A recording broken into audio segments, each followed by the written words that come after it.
ಹುಡುಕಾಟ ಪ್ರಾರಂಭಿಸಿದ್ದು within 2 hours ಒಳಗಡೆನೆ ಸೌಜನ್ಯ ಸಿಗ್ತಾಳೆ. ಆದ್ರೆ ಶವ ಆಗಿ ಅವಳ ಕೈಗಳನ್ನ ಅವಳದೇ ದುಪಟ್ಟ ಅಂಡ್ ID ಕಾರ್ಡ್ ಇಂದ ಮರಕ್ಕೆ ಕಟ್ಟಿರ್ತಾರೆ.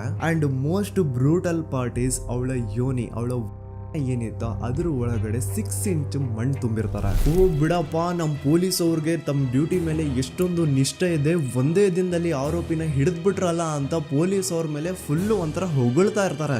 ಆದ್ರೆ ಪಾಪ ಜನರಿಗೆ ಎಲ್ಲಿ ಗೊತ್ತಿತ್ತು ಈ ಕೇಸ್ ನ ರಿಯಲ್ ಆರೋಪಿ ಬೇರೆ ಯಾರೋ ಇದಾರೆ, ಪೊಲೀಸ್ ಅವರೇ ಈ ಕೇಸ್ ನ ಮಿಸ್ಲೀಡ್ ಮಾಡೋದಕ್ಕೆ ಸುಮ್ನೆ ಸಂತೋಷ್ನ ಅರೆಸ್ಟ್ ಮಾಡಿದ್ದಾರೆ ಅಂತ. ಪೊಲೀಸ್ ಅವರು ಈ ಕೇಸ್ ಅಲ್ಲಿ ಕರಪ್ಟ್ ಆಗಿದ್ದಾರೆ, ಪೊಲೀಸ್ ಅವರೇ ಸತ್ಯ ಮುಚ್ಚಿಡ್ಲಿಕ್ಕೆ ಟ್ರೈ ಮಾಡ್ತಿದ್ದಾರೆ. ಹಾಗಾಗಿ ಈ ಕೇಸ್ ನ ಇನ್ಮುಂದೆ ಪೊಲೀಸ್ ಅವರಲ್ಲದೆ CBI ಅವರು ಇನ್ವೆಸ್ಟಿಗೇಷನ್ ಮಾಡಬೇಕು, ಈ ಕೇಸ್ ನ CBI ಒಪ್ಸಿ ಅಂತ ಅಗೇನ್ ಪ್ರೊಟೆಸ್ಟ್ ಗಳು ಸ್ಟಾರ್ಟ್ ಆಗ್ತವೆ. ಸೌಜನ್ಯ ಕೇಸ್ ಒಂದೇ ಅಲ್ಲ, ನಾರಾಯಣ ಹಾಗೂ ಯಮುನಾ ಕೇಸಲ್ಲೂ, ವೇದವಲ್ಲಿ ಕೇಸಲ್ಲೂ, ಆ ಬ್ಯಾಂಕ್ ಮ್ಯಾನೇಜರ್ ನ ಕೇಸಲ್ಲೂ ಹಾಗೂ ಪದ್ಮಲತಾ ಕೇಸಲ್ಲೂ ಸೀದಾ ಡೈರೆಕ್ಟ್ ಡೌಟ್ ಬರೋದೆ ಊರಿನ ಗೌಡ್ರ ಮೇಲೆ. ಸೌಜನ್ಯ ಕೇಸ್ ಬಿಟ್ಟು ಆ ಇನ್ನೊಂದು ಕೇಸ್ ಯಾವುದು, ಅದಕ್ಕೂ ಸಂತೋಷ್ಗೂ ಏನ್ ಸಂಬಂಧ, ಅದ್ರಲ್ಲಿ ಯಾಕೆ ಸಂತೋಷ್ನ ಪೊಲೀಸ್ ಅವರು ಫಿಟ್ ಮಾಡಿದ್ರು ಅಂತ ಪ್ರತಿಯೊಂದು ಹೇಳ್ತೀನಿ.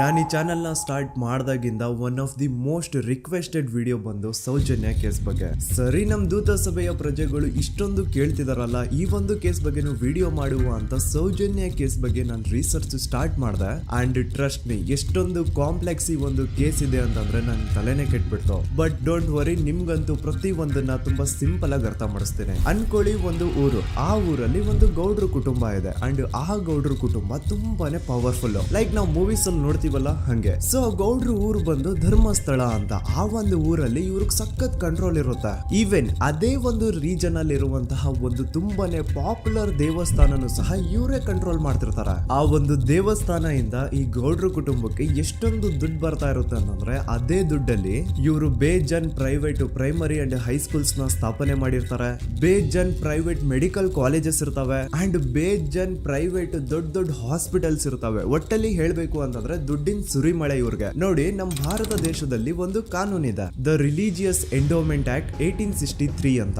ಬೇಸಿಕಲಿ ಈ ಒಂದು ಕಾನೂನು ಏನ್ ಹೇಳುತ್ತೆ ಅಂತಂದ್ರೆ, ಭಾರತದಲ್ಲಿ ಯಾವ್ದೆಲ್ಲ ಹಿಂದೂ ಟೆಂಪಲ್ಸ್ ಇದಾವೋ ಅವೆಲ್ಲ ಗವರ್ಮೆಂಟ್ ಪ್ರಾಪರ್ಟಿ. ಆ ಹಿಂದೂ ಟೆಂಪಲ್ಸ್ ನ ಮ್ಯಾನೇಜ್ಮೆಂಟ್ ಎಲ್ಲ ಗವರ್ಮೆಂಟ್ ಕೈಗೆ ಹೋಗಿ ಗವರ್ಮೆಂಟ್ ಡಿಸೈಡ್ ಮಾಡುತ್ತೆ ಆ ಮ್ಯಾನೇಜ್ಮೆಂಟ್ ಅಲ್ಲಿ ಯಾರ್ ಕೆಲ್ಸಕ್ಕೆ ಇರಬೇಕು, ಯಾರ್ ಕೆಲ್ಸಕ್ಕೆ ಇರಬಾರ್ದು, ಅಂಡ್ ಆ ಟೆಂಪಲ್ ಇಂದ ಬರ್ತಿರುವಂತಹ ಡೊನೇಷನ್ ಅಮೌಂಟ್ ನ ಏನ್ ಮಾಡಬೇಕು ಅಂತ. ಸೊ ಈ ಒಂದು ಕಾನೂನಿನ ಪ್ರಕಾರ ಗವರ್ಮೆಂಟ್ ಇಂಡಿಯಾದಲ್ಲಿ ಇರುವಂತಹ ಆಲ್ಮೋಸ್ಟ್ ಎಲ್ಲಾ ಹಿಂದೂ ಟೆಂಪಲ್ಸ್ ನ ತನ್ನ ಕಂಟ್ರೋಲ್ ಅಲ್ಲಿ ತಗೋತಾ ಇರ್ಬೇಕಾದ್ರೆ ಗವರ್ಮೆಂಟ್ ಅಫಿಷಿಯಲ್ಸ್ ಧರ್ಮಸ್ಥಳ ಶ್ರೀ ಮಂಜುನಾಥ ದೇವಸ್ಥಾನಕ್ಕೂ ರೀಚ್ ಔಟ್ ಮಾಡ್ತಾರೆ. ಅಂಡ್ ಆಗ ಇಷ್ಟು ದಿನ ಟೆಂಪಲ್ ನ ಕಂಟ್ರೋಲ್ ಮಾಡ್ತಿದ್ದಂತಹ ಆ ಗೌಡ್ರ ಕುಟುಂಬ ಏನ್ ಹೇಳುತ್ತೆ ಗೊತ್ತಾ, ಇಲ್ಲ ಇದು ಹಿಂದೂ ಟೆಂಪಲ್ ಅಲ್ಲ, ಇದು ಜೈನ್ ಫ್ಯಾಮಿಲಿಗೆ ಬಿಲಾಂಗ್ ಮಾಡುವಂತಹ ಒಂದು ಪ್ರೈವೇಟ್ ಟೆಂಪಲ್ ಅಂತ ಹೇಳ್ತಾರೆ. ನಾನು ಇಷ್ಟು ದಿನ ಧರ್ಮಸ್ಥಳ ಶ್ರೀ ಮಂಜುನಾಥ ದೇವಸ್ಥಾನ ಒಂದು ಹಿಂದೂ ಟೆಂಪಲ್ ಅಂತ ಅನ್ಕೊಂಡಿದ್ದೆ. ಆದ್ರೆ ಈಗಷ್ಟೇ ನನಗೂ ಗೊತ್ತಾಗಿದ್ದು ಇದು ಹಿಂದೂ ಟೆಂಪಲ್ ಅಲ್ಲ, ಇದು ಒಂದು ಜೈನ್ ಫ್ಯಾಮಿಲಿಗೆ ಬಿಲಾಂಗ್ ಮಾಡುವಂತಹ ಪ್ರೈವೇಟ್ ಜೈನ್ ಟೆಂಪಲ್ ಅಂತ. ಸೊ ಹೀಗಾಗಿ ಗವರ್ಮೆಂಟ್ ಅಫಿಷಿಯಲ್ಸ್ ಏನೂ ಮಾಡಕ್ಕಾಗದೆ ಇವತ್ತಿನವರೆಗೂ ಈ ಒಂದು ಧರ್ಮಸ್ಥಳ ಶ್ರೀ ಮಂಜುನಾಥ ದೇವಸ್ಥಾನನ ಒಂದು ಪ್ರೈವೇಟ್ ಟ್ರಸ್ಟ್ ನಡೆಸ್ಕೊಂಡು ಹೋಗ್ತಿದೆ. ಅಂಡ್ ಆ ಪ್ರೈವೇಟ್ ಟ್ರಸ್ಟ್ ನ ಓನರ್ ಯಾರು, ಅದೇ ಗೌಡ್ರ ಕುಟುಂಬ. ನೋಡಿ, ನಾನು ಈ ವಿಡಿಯೋದಲ್ಲಿ ಯಾರ್ದನ್ನು ರಿಯಲ್ ನೇಮ್ಸ್ ನ ಬಳಸ್ತಿಲ್ಲ. ಪ್ರೀವಿಯಸ್ಲಿ ಬೇರೆ ಯೂಟ್ಯೂಬರ್ಸ್ ತಮ್ಮ ವಿಡಿಯೋಸ್ ಅಲ್ಲಿ ರಿಯಲ್ ನೇಮ್ಸ್ ನ ಬಳಸಿದ್ದಾರೆ ಅನ್ನೋ ಒಂದೇ ಒಂದು ಕಾರಣಕ್ಕೆ ಅವ್ರ ವಿಡಿಯೋಸ್ ನ ಡಿಲೀಟ್ ಮಾಡಿಸಿದ್ದಾರೆ. ಸೊ ಅವ್ರ ಜೊತೆ ಆಗಿದ್ದು ನನ್ ಜೊತೆ ಆಗೋದು ಬೇಡ, ಸತ್ಯ ಮುಚ್ಚೋಗೋದು ನನ್ಗೆ ಇಷ್ಟ ಇಲ್ಲ. ಹಾಗಾಗಿ ನಾನು ಇಲ್ಲಿ ರಿಯಲ್ ನೇಮ್ಸ್ ನ ಬಳಸ್ತಿಲ್ಲ. ಆದ್ರೆ ನಾನು ಯಾರನ್ನ ಪಾಯಿಂಟ್ ಔಟ್ ಮಾಡಿ ಹೇಳ್ತಿದ್ದೀನಿ ಅನ್ನೋದು ಮಾತ್ರ ನಿಮಗೆ ತುಂಬಾ ಕ್ಲಿಯರ್ಲಿ ಅರ್ಥ ಆಗುತ್ತೆ. Don't worry.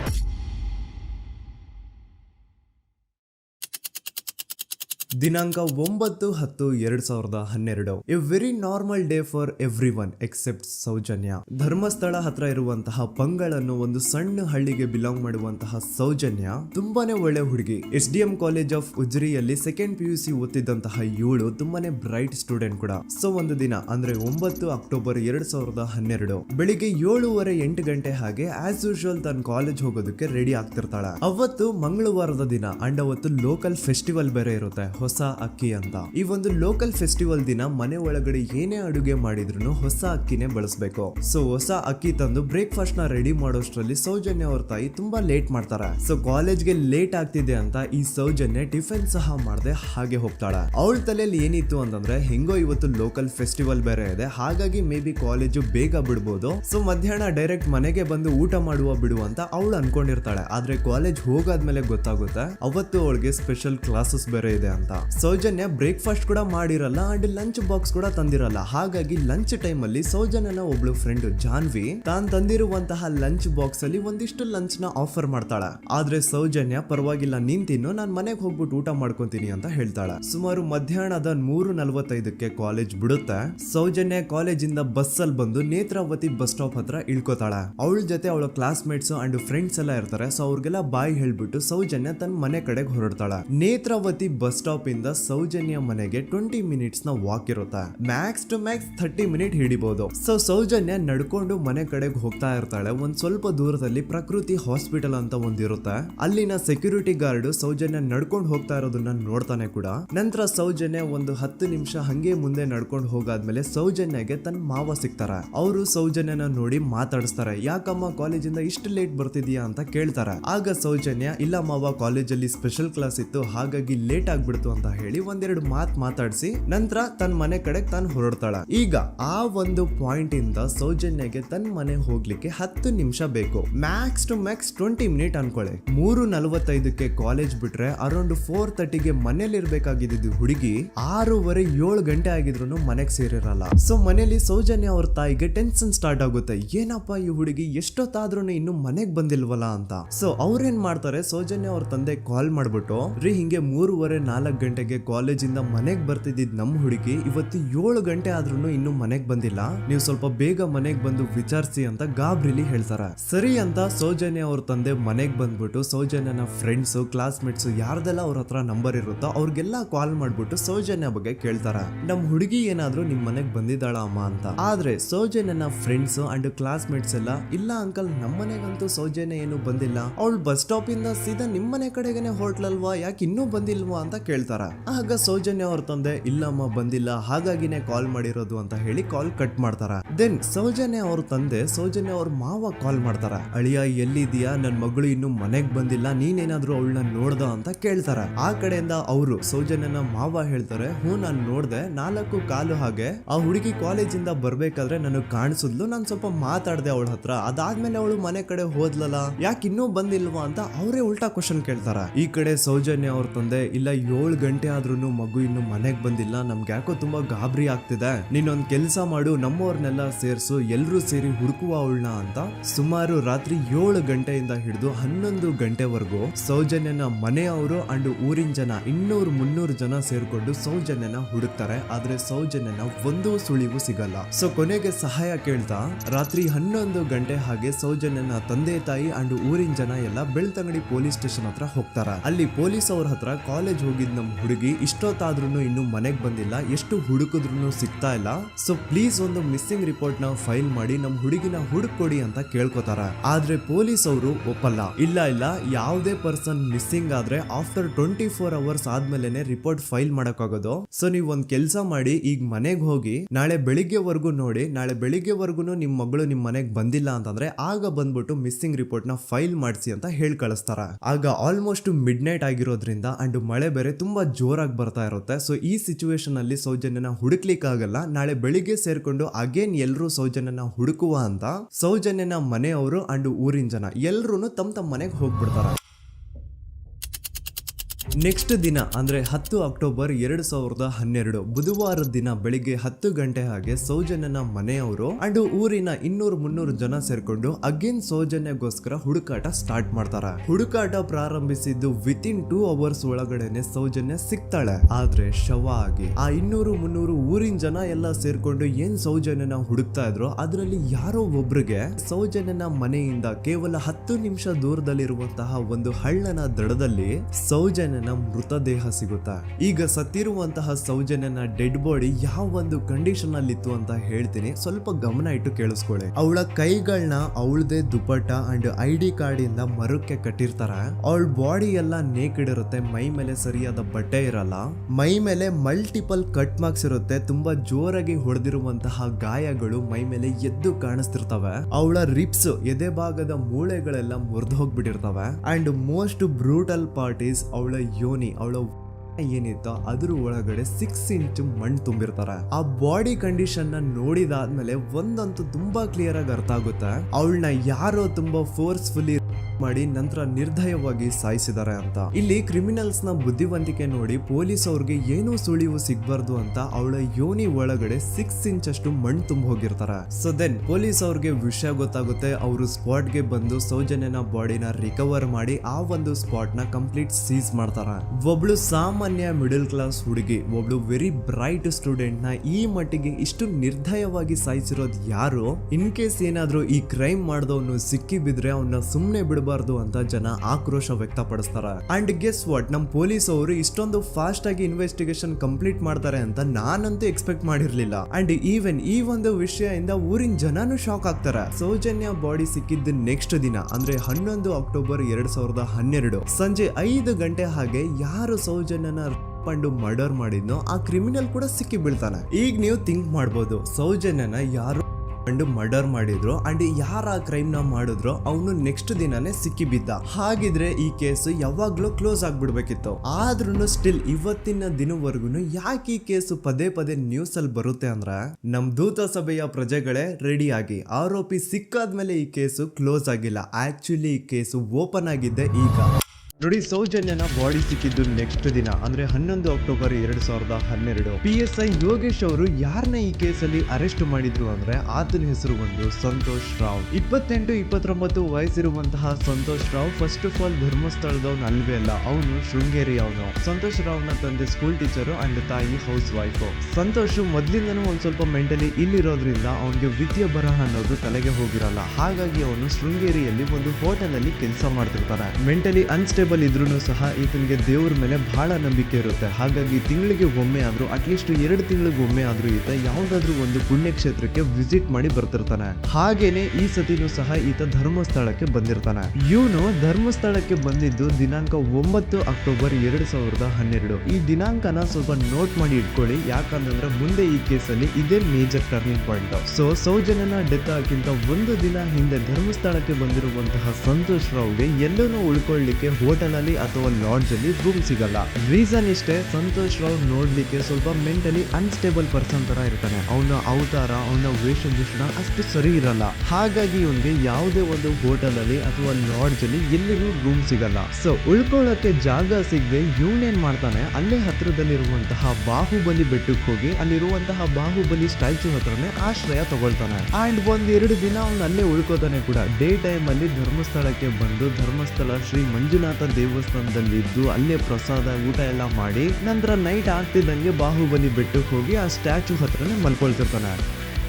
ಸೊ ಒಂದು ದಿನ ಅಂದ್ರೆ 11 ಅಕ್ಟೋಬರ್ 2012 ಸಂಜೆ 5 ಗಂಟೆ ಹಾಗೆ ಈ ಸಂತೋಷ್ ರಾವ್ ತನ್ನ ಪಾಡಿಗೆ ತಾನು ಆ ಬೆಟ್ಟದ ಮೇಲೆ ಕೂತ್ಕೊಂಡು ಸೀನರೀಸ್ ನ ಎಂಜಾಯ್ ಮಾಡ್ತಾ ಇರಬೇಕಾದ್ರೆ ಯಾರೋ ಅದೇ ಊರಿನ 5 ಜನ ಕಿಡಿಗೇಡಿಗಳು ಬಂದು ಇವನ ಹತ್ರ ಜಗಳ ತೆಗಿತಾರೆ. ಈ 5 ಜನ ಯಾರು ಅಂತ ನಂತರ ಹೇಳ್ತೀನಿ. ಸೊ ಈ 5 ಜನ ಕಿಡಿಗೇಡಿಗಳು ಸಂತೋಷ್ ರಾವ್ ಹತ್ರ ಜಗಳ ತೆಗೆದು ಅವನ ಅವಾಚ್ಯ ಶಬ್ದಗಳಿಂದ ಬೈದು ಅವನ್ನ ಹೊಡೆದು, ಅಷ್ಟೇ ಸಾಲದೆ ಆ 5 ಜನ ಸಂತೋಷ್ ರಾವ್ನ ಪೊಲೀಸ್ ಸ್ಟೇಷನ್ಗೆ ಎಳ್ಕೊಂಡ್ ಬಂದು ಇವನು ನಾವು ಬಾಹುಬಲಿ ಬೆಟ್ಟಕ್ಕೆ ಅಂತ ಹೋಗಿದ್ರೆ ಅಲ್ಲಿ ನಮ್ಮ ಮೇಲೆ ಅಟ್ಯಾಕ್ ಮಾಡ್ದ, ಇವ್ನು ನೋಡ್ಲಿಕ್ಕೂ ಸಹ ಒಳ್ಳೆ ಸೈಕೋ ಕಿಲ್ಲರ್ ಇದ್ದಂಗಿದಾನೆ, ನಮ್ಗೆ ಯಾಕೋ ನಿನ್ನೆ ನಮ್ಮ ಊರಲ್ಲಿ ನಡೆದಿರುವಂತಹ ಘಟನೆ ಆ ಸೌಜನ್ಯನ ಮರ್ಡರ್ ಇವನೇ ಮಾಡಿದಾನೆ ಅಂತ ಡೌಟ್ ಬರ್ತಿದೆ ಅಂತ ಆ 5 ಜನ ಕಿಡಿಗೇಡಿಗಳು ಸಂತೋಷ್ ರಾವ್ನ ಪೊಲೀಸ್ ಅವ್ರ ಹತ್ರ ಹಾಕೊಡ್ತಾರೆ. ಅಂಡ್ ಪೊಲೀಸ್ ಅವರು ಕೂಡ ಎಂತವ್ರು ನೋಡಿ, ಯಾರೋ 5 ಜನ ಕಿಡಿಗೇಡಿಗಳು ಬಂದು ಇವನೇ ಕೊಲೆ ಮಾಡಿದಾನೆ ಅಂತ ಹೇಳಿದ ತಕ್ಷಣ ಹಿಂದೆ ಮುಂದೆ ಕ್ರಾಸ್ ಚೆಕ್ ಮಾಡದೆ ಸಂತೋಷ್ ರಾವ್ನ ಅರೆಸ್ಟ್ ಮಾಡಿ ಸೌಜನ್ಯ ಕೇಸ್ನ ಆರೋಪಿ ಸಿಕ್ಕಿದಾನೆ ಅಂತ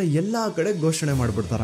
ಜನರಿಗೆ ಈ ಕಡೆ ಒಂಥರ ನೆಮ್ಮದಿ, ಓ ಬಿಡಪ್ಪ ನಮ್ ಪೊಲೀಸ್ ಅವ್ರಿಗೆ ತಮ್ಮ ಡ್ಯೂಟಿ ಮೇಲೆ ಎಷ್ಟೊಂದು ನಿಷ್ಠೆ ಇದೆ, ಒಂದೇ ದಿನದಲ್ಲಿ ಆರೋಪಿನ ಹಿಡಿದ್ಬಿಟ್ರಲ್ಲ ಅಂತ ಪೊಲೀಸ್ ಅವ್ರ ಮೇಲೆ ಫುಲ್ ಒಂಥರ ಹೊಗಳ್ತಾ ಇರ್ತಾರೆ. ಆದ್ರೆ ಪಾಪ ಜನರಿಗೆ ಎಲ್ಲಿ ಗೊತ್ತಿತ್ತು ಈ ಕೇಸ್ ನ ರಿಯಲ್ ಆರೋಪಿ ಬೇರೆ ಯಾರೋ ಇದಾರೆ, ಪೊಲೀಸ್ ಅವರೇ ಈ ಕೇಸ್ ನ ಮಿಸ್ಲೀಡ್ ಮಾಡೋದಕ್ಕೆ ಸುಮ್ನೆ ಸಂತೋಷ್ನ ಅರೆಸ್ಟ್ ಮಾಡಿದ್ದಾರೆ ಅಂತ. ಸೊ ಸಂತೋಷ್ ರಾವ್ ಒಂದು ಹುಡುಗಿಯ ರೇಪ್ ಅಂಡ್ ಮರ್ಡರ್ ಕೇಸ್ ಅಲ್ಲಿ ಅರೆಸ್ಟ್ ಆಗಿದ್ದಾನೆ ಅನ್ನೋ ವಿಷಯ ಸಂತೋಷ್ನ ತಾಯಿಗೆ ಗೊತ್ತಾದಾಗ ಅವ್ರ ಪಾಪ ನೋವಲ್ಲಿ ಕುರ್ಗಿ ಸಾಯ್ತಾರ. ಅಂಡ್ ಇನ್ನು ಅವ್ರ ತಂದೆ ಒಂದು ಕಡೆ ಪಾಪ ಹೆಂಡತಿನ ಕಳ್ಕೊಂಡಿರುವಂತಹ ನೋವು, ಇನ್ನೊಂದು ಕಡೆ ಮಗ ನೋಡಿದ್ರೆ ಯಾವ್ದೋ ಫಾಲ್ಸ್ ಕೇಸ್ ಅಲ್ಲಿ ಅರೆಸ್ಟ್ ಆಗಿದ್ದಾನೆ. ಈ ಕಡೆ ಕೇಸ್ ನ ಇನ್ವೆಸ್ಟಿಗೇಷನ್ ನಡೀತಾ ಇದೆ. ಅಂಡ್ ಇಲ್ಲಿ ನಾನು PSI ಯೋಗೇಶ್ ಅವ್ರ ಬಗ್ಗೆ ಅಂತೂ ಮೆನ್ಷನ್ ಮಾಡ್ಲೇಬೇಕು. ಈ ಪೊಲೀಸ್ ಆಫೀಸರು ಗೊತ್ತಿದ್ದು ಈ ತಪ್ಪನ ಮಾಡಿದ್ರು ಅಥವಾ ಗೊತ್ತಿಲ್ದೇನೆ ಈ ತಪ್ಪನ ಮಾಡಿದ್ರು ನನ್ಗಂತೂ ಗೊತ್ತಿಲ್ಲ. ಸೊ ಇವ್ರು ಏನ್ ಮಾಡ್ತಾರೆ ಅಂತಂದ್ರೆ, ಸೌಜನ್ಯನ ಬಾಡಿನ ಪೋಸ್ಟ್ ಮಾರ್ಟಮ್ ಗೆ ಕಳಿಸಿದಾಗ ಡಾಕ್ಟರ್ಸ್ ಹಂಗೋ ಹಿಂಗೋ ಮಾಡಿ ಇಂದ ಕೆಲವೊಂದು ಸ್ಪರ್ಮ್ ನ ಸ್ಯಾಂಪಲ್ಸ್ ಕಲೆಕ್ಟ್ ಮಾಡ್ತಾರ. ಅದನ್ನ ಅವರು PSI ಯೋಗೇಶ್ಗೆ ಕೊಟ್ಟು ಇದನ್ನ ವಿತಿನ್ 72 ಅವರ್ಸ್ ಒಳಗಡೆ ಇನ್ನೊಂದು ಲ್ಯಾಬ್ ಗೆ ಸಬ್ಮಿಟ್ ಮಾಡಿ ಅಂತ ತುಂಬಾ ಕ್ಲಿಯರ್ ಆಗಿ ಹೇಳ್ತಾರೆ. ಆದ್ರೆ PSI ಯೋಗೇಶ್ ಆ ಸ್ಪರ್ಮ್ ಸ್ಯಾಂಪಲ್ಸ್ ನ ವಿತಿನ್ 72 ಅವರ್ಸ್ ಒಳಗಡೆ ಲ್ಯಾಬ್ ಕಳ್ಸೋದಿರ್ಲಿ, ಅದನ್ನ 12 ದಿನ ಆದ್ಮೇಲೆ ಲ್ಯಾಬ್ ಕಳಿಸ್ತಾರ. ಅಷ್ಟೊತ್ತಿಗೆ ಆಲ್ರೆಡಿ ಆ ಸ್ಪರ್ಮ್ ಸ್ಯಾಂಪಲ್ಸ್ ಗೆಲ್ಲ ಫಂಗಸ್ ಹಿಡಿದು ಅದು ಅನ್ಫಿಟ್ ಫಾರ್ ಟೆಸ್ಟಿಂಗ್ ಅಂತ ಬರುತ್ತಾ. ಈಗ ನೀವೇ ಹೇಳಿ, ಎಂತ ಡಂಬೆಸ್ಟ್ ಪರ್ಸನ್ ಪೊಲೀಸ್ ಆಫೀಸರ್ ಆಗಿದ್ರು ಅವನ ಹತ್ರ ಒಂದು ಮರ್ಡರ್ ಕೇಸ್ ಬಂದಾಗ ಅವನ ಹತ್ರ ಇರೋ ಮೇನ್ ಸಾಕ್ಷಿನೇ, ಮೇನ್ ಎವಿಡೆನ್ಸ್ ಆ ಹುಡುಗಿಯ ಇಂದ ಕಲೆಕ್ಟ್ ಆಗುವಂತಹ ಸ್ಪರ್ಮ್ ಸ್ಯಾಂಪಲ್ಸ್. ಸೊ ಅದನ್ನ ಮೊದಲು ಲ್ಯಾಬ್ ಕಳಿಸಿ ಅದನ್ನ ಐಡೆಂಟಿಫೈ ಮಾಡೋದು ಪೊಲೀಸ್ ಅವರ ಫಸ್ಟ್ ಡ್ಯೂಟಿ. ಆದ್ರೆ ಇಲ್ಲಿ PSI ಯೋಗೇಶ್ ಅವರು ಇದನ್ನೇ ಮರ್ತು ಹೋದ್ರು ಅಂತ ನೋಡಿ. ಯಾವುದೇ ಒಂದು ಕೇಸ್ ಅಲ್ಲಿ ಪೊಲೀಸ್ ಅವರು ಆದಷ್ಟು ಎವಿಡೆನ್ಸ್ ನ ಕಲೆಕ್ಟ್ ಮಾಡೋದಕ್ಕೆ ಟ್ರೈ ಮಾಡ್ತಾರ.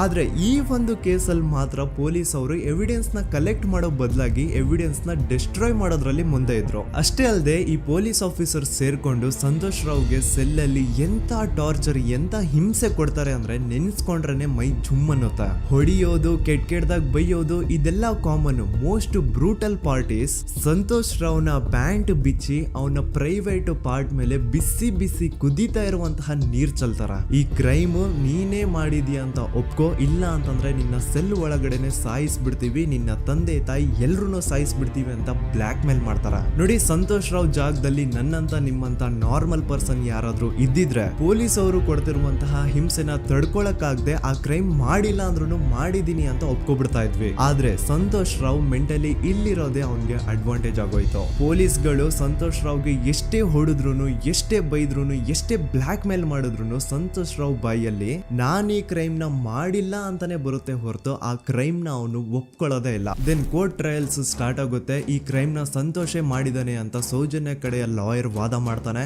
ಅದಕ್ಕೆ ಆಪೋಸಿಟ್ ಆಗಿ ಸಂತೋಷ್ ರಾವ್ ಕಡೆಯಿಂದ ಒಬ್ರು ಲಾಯರ್ ಇಲ್ಲ, ಸಂತೋಷ್ ರಾವ್ ಈ ಕ್ರೈಮ್ ನ ಮಾಡ್ಲಿಕ್ಕೆ ಸಾಧ್ಯನೇ ಇಲ್ಲ ಅಂತ ವಾದ ಮಾಡ್ತಿರ್ತಾರೆ. ಅಂಡ್ ಕೋರ್ಟ್ ಇಂದ ಆಚೆಗಡೆ ಸಂತೋಷ್ ರಾವ್ ನ ಅಗೇನ್ಸ್ಟ್ ಸ್ಟೂಡೆಂಟ್ಸ್ ಪ್ರೊಟೆಸ್ಟ್ ನಡೆಯುತ್ತೆ, ಪಬ್ಲಿಕ್ ಪ್ರೊಟೆಸ್ಟ್ ನಡೆಯುತ್ತೆ. ಅರೆಸ್ಟ್ ಆಗಿರುವಂತಹ ಸಂತೋಷ್ ರಾವ್ಗೆ ಗಲ್ಲಿಗೇರಿಸ್ರಿ ಅಂತ ಅವ್ರು ಡಿಮ್ಯಾಂಡ್ ಮಾಡ್ತಿರ್ತಾರೆ. ಸೊ ಹೀಗೆ ಒಂದು 2-3 ವರ್ಷ ಕಳೆದು ಹೋಗುತ್ತೆ. ನಂತರ ಒಂದು ಕೋರ್ಟ್ ಟ್ರಯಲ್ ಅಲ್ಲಿ ಸಂತೋಷ್ ರಾವ್ ಪರವಾಗಿ ಹೋರಾಡ್ತಿದ್ದಂತಹ ಲಾಯರ್ ಯಾಕೆ ಈ ಕೇಸ್ ಅಲ್ಲಿ ಸಂತೋಷ್ ಆರೋಪಿ ಅಲ್ಲ ಅಂತ ಪ್ರೂವ್ ಮಾಡ್ಲಿಕ್ಕೆ ಕೆಲವೊಂದು ಪಾಯಿಂಟ್ಸ್ ನ ಮುಂದೆ ಇಡ್ತಾರೆ. ಅದೇನಂತಂದ್ರೆ, ಮೊದಲನೇದಾಗಿ ಸಂತೋಷ್ ರಾವ್ ಈ ಕ್ರೈಮ್ ನ ಮಾಡಿದಾನೆ ಅಂತ ಒಬ್ರು ಒಂದು ಐ ವಿಟ್ನೆಸ್ ಇರಲ್ಲ. ಇನ್ನೊಂದೇನು ಅಂತಂದ್ರೆ, ಯಾವೊಂದು ಕಂಡೀಷನ್ ಅಲ್ಲಿ, ಯಾವೊಂದು ಬ್ರೂಟಲ್ ಕಂಡೀಷನ್ ಅಲ್ಲಿ ಸೌಜನ್ಯನ ಬಾಡಿ ಸಿಕ್ಕಿತ್ತೋ ಅದನ್ನ ಗಮನದಲ್ಲಿಟ್ಕೊಂಡು ಸ್ವಲ್ಪ ಪ್ರಾಕ್ಟಿಕಲ್ ಆಗಿ ಥಿಂಕ್ ಮಾಡಿದ್ರೆ ಆ ಒಂದು ಭೀಕರ ಕ್ರೈಮ್ ನ ಒಬ್ನೇ ಮಾಡ್ಲಿಕ್ಕೆ ಸಾಧ್ಯನೇ ಇಲ್ಲ. ಇನ್ನೊಂದು ಪಾಯಿಂಟ್ ಏನು ಅಂತಂದ್ರೆ, ಸೌಜನ್ಯನ ಇಂದ ಪೊಲೀಸ್ ಅವ್ರಿಗೆ ಯಾವುದೇ ಸ್ಪರ್ಮ್ ಸ್ಯಾಂಪಲ್ ಸಿಗ್ಬಾರ್ದು ಅಂತ 6 ಇಂಚು ಅಷ್ಟು ಮಣ್ಣು ಹಾಕಿರ್ತಾರ. ಸೊ ಈಗ ನೀವೇ ಹೇಳಿ, ಮೆಂಟಲಿ ಇಲ್ಲಿರುವಂತಹ ಪರ್ಸನ್ಗೆ ಇಷ್ಟೊಂದು ಬುದ್ಧಿವಂತಿಕೆ ಇರುತ್ತಾ ಅನ್ಕೊಳ್ಳಿ. ಅಷ್ಟೊಂದು ಬುದ್ಧಿವಂತಿಕೆ ಅವ್ನಿಗಿದ್ರು ಆ ಕ್ರೈಮ್ ಮಾಡಾದ್ಮೇಲೆ ಅವನ ಆ ಊರಿಂದ ಓಡ್ ಹೋಗ್ಬೋದಾಗಿತ್ತು. ಆದ್ರೆ ಮತ್ತ್ಯಾಕೆ ಅವನು ಅದೇ ಊರಲ್ಲೇ ಇರ್ತಾನೆ. ಅಂಡ್ ಸೌಜನ್ಯ ಕೊನೆಯದಾಗಿ ಪ್ರಕೃತಿ ಹಾಸ್ಪಿಟಲ್ ಮುಂದ್ಗಡೆಯಿಂದ ನಡ್ಕೊಂಡು ಹೋಗ್ತಾ ಇರ್ಬೇಕಾದ್ರೆ ಆ ಪ್ರಕೃತಿ ಹಾಸ್ಪಿಟಲ್ ನ ಸೆಕ್ಯೂರಿಟಿ ಗಾರ್ಡ್ ನೋಡ್ತಾನೆ. ಅಂಡ್ ಪ್ರಕೃತಿ ಹಾಸ್ಪಿಟಲ್ ನ ಆಚೆಗಡೆ CCTV ಕ್ಯಾಮರಾನು ಇರುತ್ತೆ. ಸಡನ್ಲಿ ಆ CCTV ಫುಟೇಜ್ ಕೂಡ ಕಾಣೆ ಆಗ್ಬಿಡುತ್ತಾ. ಇನ್ನೊಂದೇನು ಅಂತಂದ್ರೆ, ಸೌಜನ್ಯ ಮರ್ಡರ್ ಆಗಿದ್ದು ನೆಕ್ಸ್ಟ್ ದಿನಾನೇ ಪೊಲೀಸ್ ಅವರು ಆರೋಪಿನ ಹಿಡಿದ್ರು. ಸೊ ಹಾಗಿದ್ದಾಗ ಆ ಕಲೆಕ್ಟ್ ಮಾಡಿರುವಂತಹ ಸ್ಪರ್ಮ್ ಸ್ಯಾಂಪಲ್ಸ್ ನ ಲ್ಯಾಬ್ ಗೆ ಕಳಿಸಿ ಇವನೇ ಆರೋಪಿ ಅಂತ ಕನ್ಫರ್ಮ್ ಮಾಡೋ ಬದಲಾಗಿ ಯಾಕೆ ಪೊಲೀಸ್ ಅವರು ಆ ಸ್ಪರ್ಮ್ ಸ್ಯಾಂಪಲ್ಸ್ ನ ತಮ್ಮ ಹತ್ರನೇ ಇಟ್ಕೊಂಡು 12 ದಿನವರೆಗೂ ಅದಕ್ಕೆ ಫಂಗಸ್ ಹಿಡಿಯೋವರೆಗೂ ಕಾದು ಆಮೇಲೆ ಅದನ್ನ ಲ್ಯಾಬ್ ಕಳಿಸಿದ್ರು. ಅಂಡ್ ಮೇನ್ ಇಂಪಾರ್ಟೆಂಟ್ ಆಗಿ ಸಂತೋಷ್ ರಾವ್ಗೆ ಒಂದು ಗುಪ್ತ ರೋಗ ಇರುತ್ತೆ, ಅದೇ ಫಿಮೋಸಿಸ್ ಅಂತ. ಈ ಕಾಯಿಲೆ ಏನು ಅಂತ ನಾನು ಈ ವಿಡಿಯೋದಲ್ಲಿ ಡೀಟೇಲ್ಡ್ ಆಗಿ ಎಕ್ಸ್ಪ್ಲೈನ್ ಮಾಡ್ಲಿಕ್ಕೆ ಆಗಲ್ಲ. ಜಸ್ಟ್ ತಿಳ್ಕೊಳ್ಳಿ, ಈ ಒಂದು ಕಾಯಿಲೆ ಇರೋರು ಇಂಟಿಮಸಿ ಮಾಡ್ಲಿಕ್ಕೆ ಆಗಲ್ಲ. ಇನ್ ಕೇಸ್ ಮಾಡಿದ್ರು ಅವರು ಸುಖ ಅಲ್ಲ ನರಕ ಕಾಣ್ತಾರ.